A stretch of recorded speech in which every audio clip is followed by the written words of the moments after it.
오늘 새벽 설교 제목은 화목이라는 복입니다. 오늘 본문 1절을 다 같이 읽겠습니다. 마른 떡 한 조각만 있고도 화목하는 것이 제육이 집에 가득하고도 다투는 것보다 나으니라.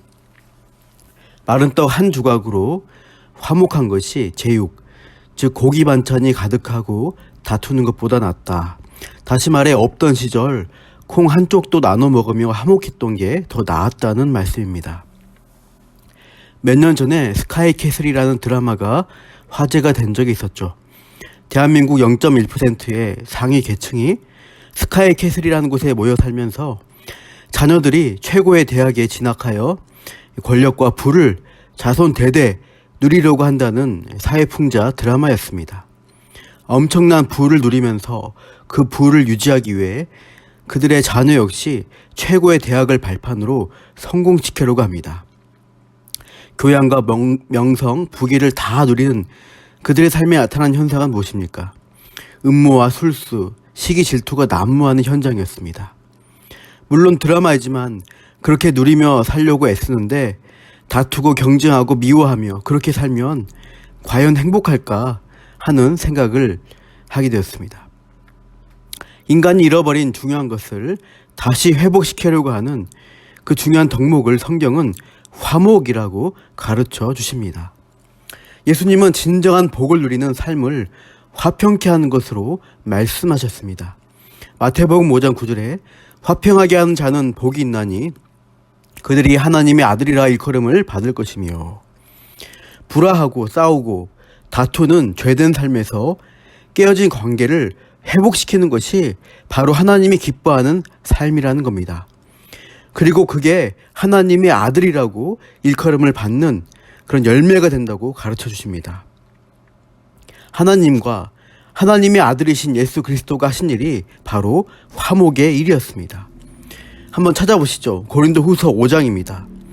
고린도후서 5장 18절 말씀 찾아서 같이 읽어보겠습니다.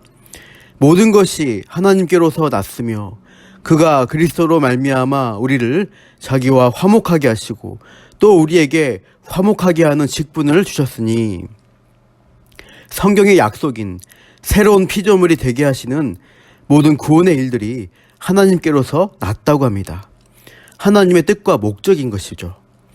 그리스도로 말미암아 우리 죄인을 거룩하신 하나님과 화목하게 하신 일입니다.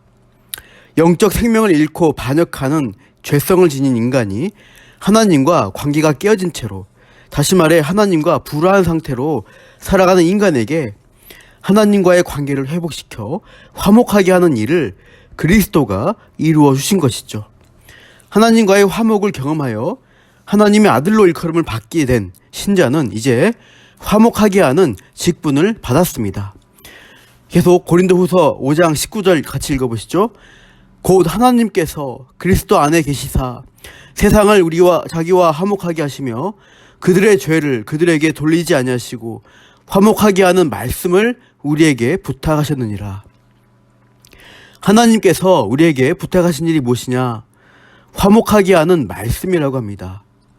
하나님을 떠난 세상을 향해서 화목하게 하는 말씀을 선포함으로써 세상 사람들의 죄가 그들에게 돌아가지 않도록, 각자가 자기의 죄책을 지고 형벌받는 인생이 되지 않도록 그들을 화목된 자리로 이끄는 사명을 우리가 받았다고 합니다. 하나님과의 화목이라든가 그리스도 안에서의 지체와의 화목과 섬김, 사랑, 이런 덕목들을 삶의 목적으로 알지 못하는 세상 사람들은 어떻게 살아갈까요? 본문 잠언 17장 1절에 말씀하듯 제육이 집에 가득하고도 다투는 모습과 같이 되기 십상입니다. 맛있는 제육, 고기 같은 것, 값비싸고 좋은 것 누려보려고 서로 아웅다웅 다투며 살아가는 그게 과연 행복이냐? 아니라는 겁니다. 보이는 물질로만 행복할 수가 없습니다. 오히려 마른 떡 한 조각처럼 물질이 없고 부족해도 관계 안에서 화목을 누리는 것이 참 행복임을 가르쳐 주십니다. 재산이 많을수록 유산 분배할 때 형제 간, 가족 간 큰 싸움이 일어나는 것을 종종 보게 됩니다. 20년 전쯤 현대그룹 정주영 회장이 죽고 현대그룹 안에서는 왕자의 난이 일어났습니다. 아들들 간에 그룹 내 지배력을 강화하려고 각축전을 벌입니다. 그러다 끝내는 2003년도에 정몽원 회장이 자살하는 끔찍한 일까지 일어나게 되었습니다. 그 뒤에도 경영권 분쟁이 계속되는데 결국 정몽원 회장의 아내였던 현정은 씨가 지금까지 회장직을 유지하고 있다고 합니다. 아무튼 재물이 많아서 가족끼리 분쟁하고 다투는 일로 심하면 가족이 죽는 일까지 겪는데 그 정도로 돈과 권력이 좋은가 싶습니다. 성경은 마른 떡 한 조각만 있고 가족이 화목한 것이 낫다는 분명한 진리를 가르쳐주고 있습니다.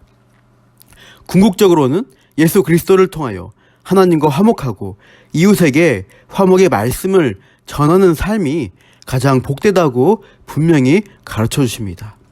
다시 고린도후서 5장 20절을 보십시오. 사도 바울은 성도를 향하여 이렇게 간청합니다. 5장 20절 그러므로 우리가 그리스도를 대신하여 사신이 되어 하나님이 우리를 통하여 너희를 권면하시는 것 같이 그리스도를 대신하여 간청하노니 너희는 하나님과 화목하라. 그리스도를 대신한 사신, 대사로서 권하고 간청한다. 너희는 하나님과 화목하라. 당파를 나누며 서로 내가 옳다고 다투고 분쟁하던 고린도 교회를 향해서 서로 화목하고 하나 되기 위해서 먼저는 하나님과 각자가 화목할 것을 간절히 촉구하는 것입니다. 그리고 사도 바울이 또 관련하여서 강조하는 권면이 6장 1절에 나옵니다. 우리가 하나님과 함께 일하는 자로서 너희를 권하노니 하나님의 은혜를 헛되이 받지 말라. 하나님의 은혜를 헛되이 받지 말라. 즉 참된 은혜를 제대로 받으라는 겁니다. 이번 남문교회 설립 40주년 사경의 주제가 은혜, 하나님의 은혜입니다. 고린도후서 6장 2절 말씀처럼 지금은 은혜 받을 만한 때요 구원의 날이로다. 그런 은혜 받을 만한 때가 다가옵니다. 이 사경을 통해서 우리가 하나님의 은혜를 헛되지 않도록 제대로 받도록 간절히 소망하고 기대하고 기도하시기를 바랍니다.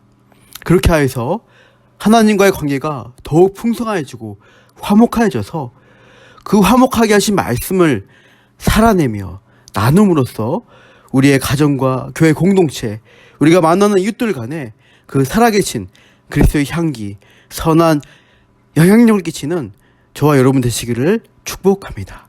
기도하겠습니다.